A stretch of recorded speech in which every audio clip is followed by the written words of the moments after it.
Hi guys, ayan, welcome uli dito sa aming school at kung mapapansin niyo parang wala nang mga estudyante kasi uwian na. Gusto ko lang kayong i-tour dito sa aming Gulayan sa Paaralan. Gulayan sa Paaralan. So, hindi na siya masyadong napagtutuunan ng pansin ngayon kaya kung mapapansin niyo malalago na yung mga damo. So maliit lang ang aming gulayan kasi nga wala kaming masyadong magandang lupa dito sa school kasi kapag binungkal yung lupang yan ay matigas at saka hindi siya maganda para taniman ng mga gulay. So itong area na to, ito lang ang aming nagamit para sa aming gulayan sa paaralan. So tara, pasukin natin ang aming gulayan sa paaralan. Tingnan natin kung meron tayo dito makukuha mga gulay.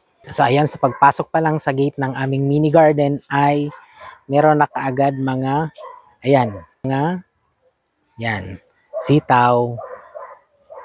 Kaya lang merong bahay ng langgam, hamtik. Okay, so ayan. So ito lang yung pinaka lock ng gate. Diba? Improvised. So ayan, meron pa ditong mga sitaw. At meron ding, ayan, may okra at may bunga na. Ayan, may bunga na. So, malalaki na yung mga kamuting kahoy. Pwede na yatang bunutin yan. Malalaki na siguro ang laman yan. Baka isang araw, gawin nating snack yan. So, ayan. So, ayan yung mga okra. Meron ding tanglad, lemongrass. So, ayan, maraming lemongrass.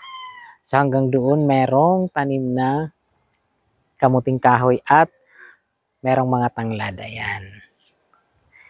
Sige, punta tayo sa dulo. Tingnan natin kung ano pang meron dito. Ayan. Meron din palang ano dito.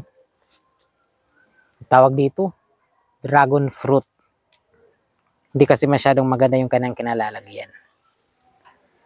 So, ayan. Meron ding, pwede na to. Kunin ko lang kaya to. Dito panglagay sa, kumuha ko ng isa-isa lang naman, baka pagalitan tayo ng nagbabantay dito. So, ayan, merong kangkong. Hindi maganda yung tubo kasi nga, tsaka yung mga tanim na hindi na siya lumaki, yung mga talong. Kasi parang matigas yung ano dito, yung lupa. Hindi lumalago yung mga tinatanim dito sa part na, sa bahaging itong ng school namin. So, ayan. So, ayan lang.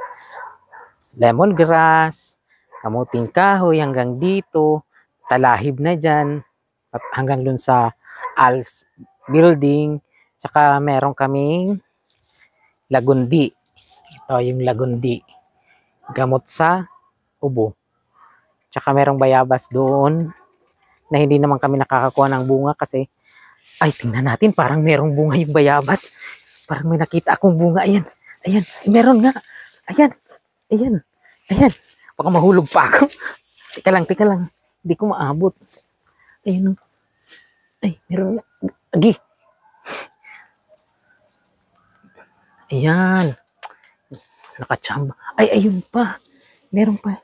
Ayun, kailang hindi ko maabot yun. Hinog na yun eh. Pero hindi pa masyado. Sige, ito lang munang isa. Ayan guys. Nakakuha ako ng isang bayabas at saka isang okra. Hindi pa hinog. Ayun, sana. Ang layo lang. Ayun no. Sa bubong. Ayun, hinog na. Kaya lang malayo. Paano ko maaabot yan? Sige, subukan kong abutin. Teka lang.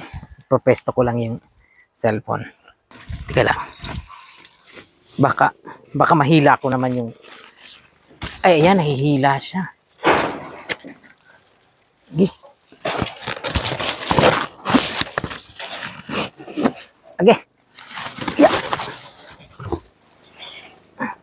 Ito na guys.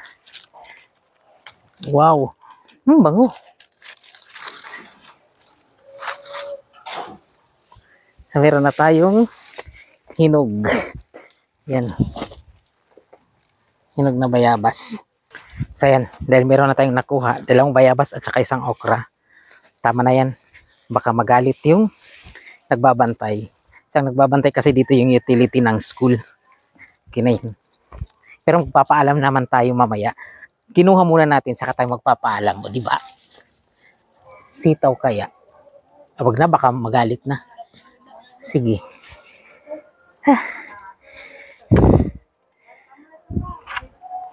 Sara natin kasi baka magalit. So ayan, ay, andyan pala yung utility. Nagbabantay. Salamat Gulayan sa paaralan. So yun lamang guys. Okay lang daw. Ayan, siya yung nagbabantay. Bye-bye.